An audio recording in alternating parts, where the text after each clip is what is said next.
Morning everyone, Wytchy Prepper here. Just wanted to bring you a couple of little summertime hacks or projects, I guess you could call them. I've been thinking about these for a little while. Of course, the other hummingbird stuff I took care of yesterday, but today I'm going to show you how to do hummingbird food by yourself without having to buy the hummingbird nectar at the store. So what you do is you're going to mix a 1 to 4 ratio. So what I'm going to do is I'm going to take a 1/4 cup of sugar, put it in a little saucepan, because you want to boil it. And then this is just a cup of water. So you have 4 parts to 1 part, 1/4 cup. See, 1/4 cup. So I'm going to take this and I'm going to put this over here because you bring it up to a boil and it gets rid of any impurities or anything that are in the water. So it gets kind of sterilized. And what I was going to show you is the hummingbird feeders that Dollar Tree has. So if you do any research on hummingbirds and taking care of them and feeding them and stuff like that and attracting them to your yard, they tell you that you need to, first of all, give them something that is clean. If they have bad nectar, it will make them sick, and you don't want that to happen. So, and I found, and I know this sounds crazy, but this is like the best hummingbird feeder. I have a couple that will come apart, but they're more expensive. They're around the $15 range, which is kind of hard to get you started, especially if you don't want to outlay a whole lot of money. You can make your own sugar water, and you can get your little feeders from the Dollar Tree. And this is going to hold probably, it could hold probably two cups. But the thing about it is during summertime, if you leave it, it ferments. And what happens is that will make the hummingbird sick. So, you should be cleaning it every few days. And what I do is I come in, and you have to be able to take it completely apart, because the deal is that if you can't take your hummingbird feeder apart, there's little nooks and crannies and all kinds of bacteria and things can grow in there. So what I do is I just bring this in, I wash it down with soap and water, and I add maybe a drop or two of bleach. Rinse it really, really good, because you don't want to put, of course, to get bleach. But a drop or two of bleach, and then I run it through, through here and wash it all up and scrub it all up. Then I let it dry, and then I will bring in my sugar water, put the sugar water in here. And I only do about a cup at a time for each of my feeders, because if I have to go out there every, say, 3 or 4 days, that's about as good as it's going to get in this area if you have it in the shade.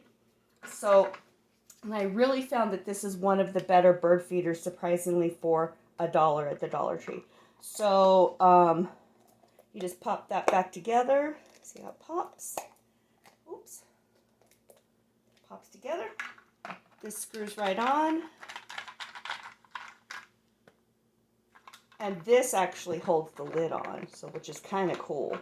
And then it hangs. See? So that's a little tip on that. And of course I have my sugar water going, and as soon as that cools all down, I will put that into the hummingbird feeder and hang it outside. It's a new one, and I have another one outside, and then I think it's 2 big ones, but I still only put a cup of water in them, because again, I change it out in the summertime every about 3 or 4 days. The most you can pretty much let it go is a week to keep them healthy. So they'll stop feeding when it gets to be where they won't eat it. So that's that hack. So for the next one,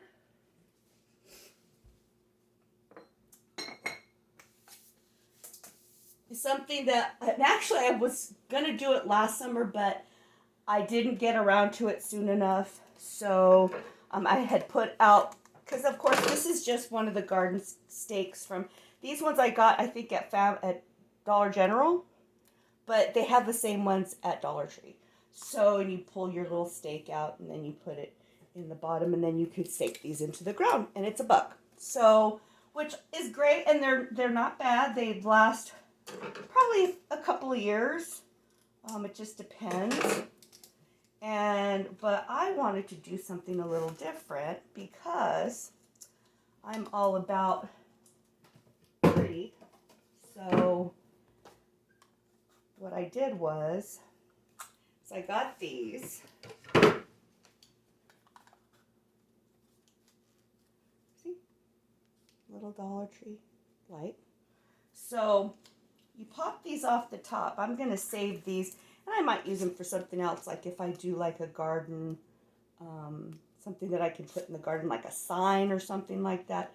This would be really great for the leftover steaks. But, so what I'm doing is I'm taking this off, and what I did is, and I've forgotten them, but I'm going to show you how I do them.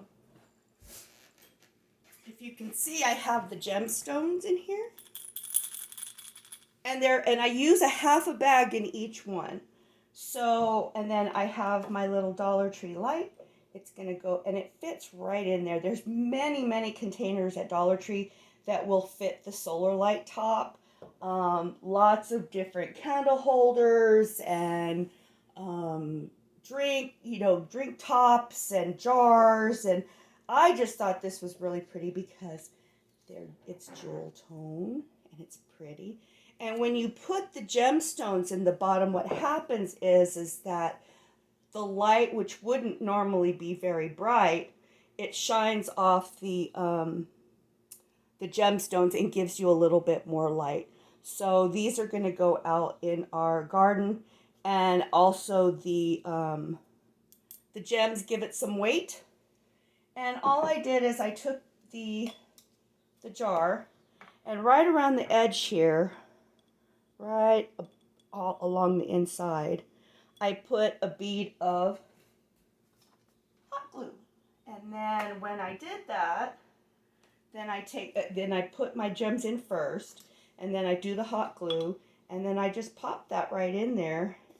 And like I said, it fits perfectly. So if you put your bead of glue right around the inner edge, it'll catch on there. And let me see if I can show you. So I have it right in here, a little bit of glue there.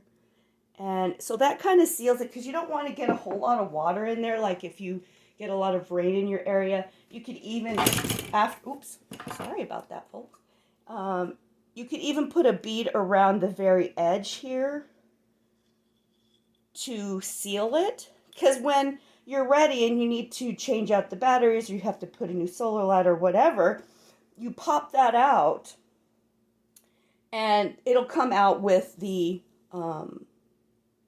because it's hot glue and it's not like E6000. So what you want to do is use that, and then pop it out, and you can put a new solar light in it. Or if you have a different kind of solar light, you could change the batteries. You know, for me, for $1, I can just pull that out.